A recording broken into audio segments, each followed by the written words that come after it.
अस्सलाम वालेकुम dear students.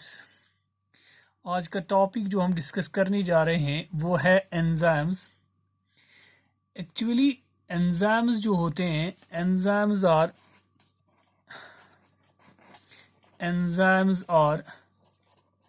Water soluble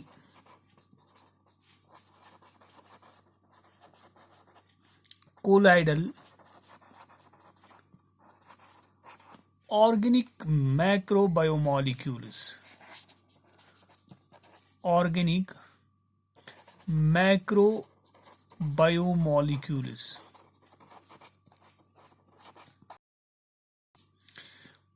which are proteinaceous in nature,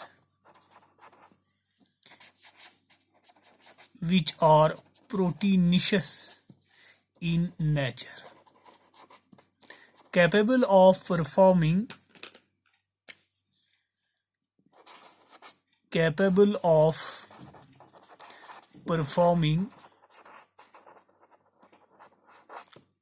all the biochemical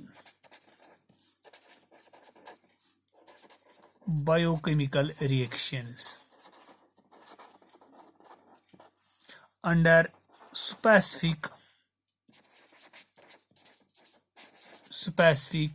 temperature and also pH. This is the definition of enzymes. Number 1, enzymes जो होते हैं ये water soluble होते हैं. Number 2, they are colloidal organic macrobiomolecules. Mostly they are organic molecules, but they are biomolecules which are proteinaceous in nature. Mostly enzymes are proteinaceous in nature. एंजाइम्स की सबसे बढ़िया खुसूसियत ये होती है कि they are capable of performing all the metabolic activities, or we say all the biochemical reactions which are done inside the body, but they are dependent upon the temperature and also the pH. ये है मुख्तसरन definition enzymes की. हम इस तरीके से भी बोल सकते हैं कि एंजाइम्स प्रोटीनिशियस इन नेचर होते हैं. Enzymes they performing all the biochemical reactions. Enzymes they are biological in origin. Enzymes they are organic macrobiomolecules. They are dependent upon specific temperature and also pH. हाँ, enzymes are biological in nature.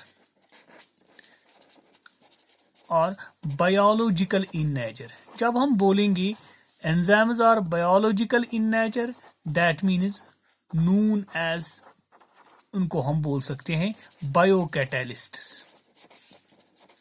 Enzymes are also known as biocatalysts because they are biological in origin. पहली बार 1860 के अंदर Levi's posture ने पहली बार fermentation process देखी है. That fermentation process occurs by the help of specific chemicals which are produced from the yeasts. Fermentation process पहली बार Levi's posture ने देखी तो उन्होंने देखा कि केमिकल्स रिलीज हो जाते हैं यीस्ट बॉडी से. तो वही chemicals they help in the process of fermentation. तो ये एंजाइम जो है इसको पहली बार आइसोलेट किया है. Enzyme was first of all isolated by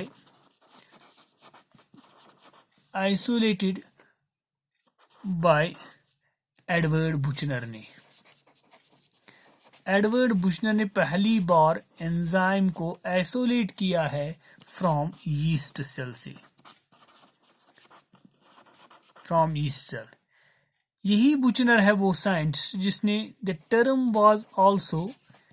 जिसने पहली बार टर्म दी है. The term was also given by given by बुचनर।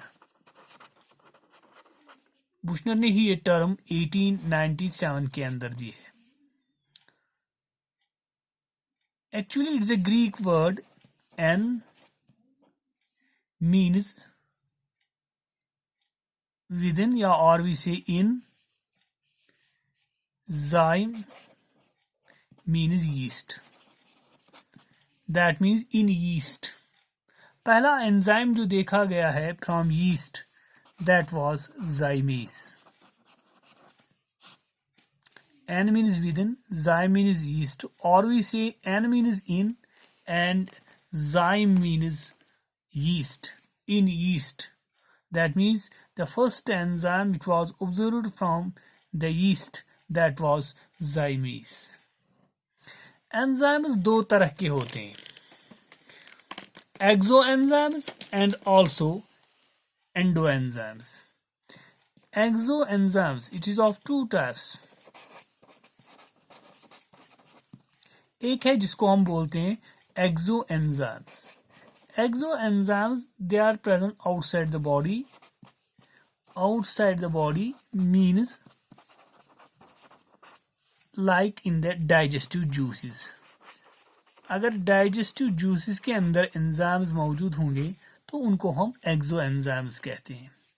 इसी तरीके से दूसरा एंजाइम है that's known as endo enzyme. Endo enzyme actually it is present inside the body. ये इनसाइड द बॉडी होता है, बॉडी के अंदर होता है। Like helps in the process of हमारी बॉडी के अंदर बहुत सारी प्रोसेस होती है, लाइक ग्लाइकोलिसिस। ग्लाइकोलिसिस के अंदर एंजाइम्स इस्तेमाल होते हैं, ग्लाइकोलिसिस एंजाइम्स। या और भी से क्रब साइकिल के अंदर जो एंजाइम्स इस्तेमाल होते हैं, क्रब साइकिल एंजाइम्स। या और भी से डाइजेस्टिव एंजाइम्स एटसेट्रा। जितने भी एंजाइम्स बॉडी के अंदर इस्तेमाल हो जाते हैं to perform various types of the metabolic activities, we call them as endo enzymes. उनको हम एंडो एंजाइम्स कहते हैं। मोस्टली ये जो एंजाइम्स होते हैं, enzymes are globular proteins. Mostly enzymes are globular proteins. ये ग्लोब्यूलर प्रोटीन्स होते हैं। Some have non proteinaceous parts. Mostly enzymes they are globular protein but some contains कुछ enzymes have non proteinaceous part also. लेकिन देखा गया है कुछ enzymes जिनकी बनावट आरएनए से होती है। That means sometimes RNA acts as an enzyme. कुछ एंजाइम्स जो होते हैं RNA acts as an enzyme. RNA act कर रहा है एज एंजाइम, उसमें एंजाइम आ रहा है। उस वेरी इंपॉर्टेंट एग्जाम्पल है जो एंट्रेंस में भी पूछी जाती है, दैट्स नोन एज राइबोजाइम। उसको राइबोजाइम कहते हैं। ये सैक एट ऑल ने पहली बार दिया है, सैक एट ऑल 1981 के अंदर। दूसरा है जिसको राइबोन्यूक्लियस कहते हैं, जो RNA acts as an enzyme. RNA की बनावट होती है इनके अंदर, that means they are made up of RNA. Ribonuclease is an RNA enzyme, Altman ने पहली बार बताया है, that acts as an enzyme. Ribonuclease, it is actually made up of RNA but helps in the process of metabolic activities. तीसरा enzyme है that's known as peptidal transferase. Peptidal transferase. This enzyme is also made up of rRNA. It is made up of rRNA of ribosome. It was given by Knoller et al.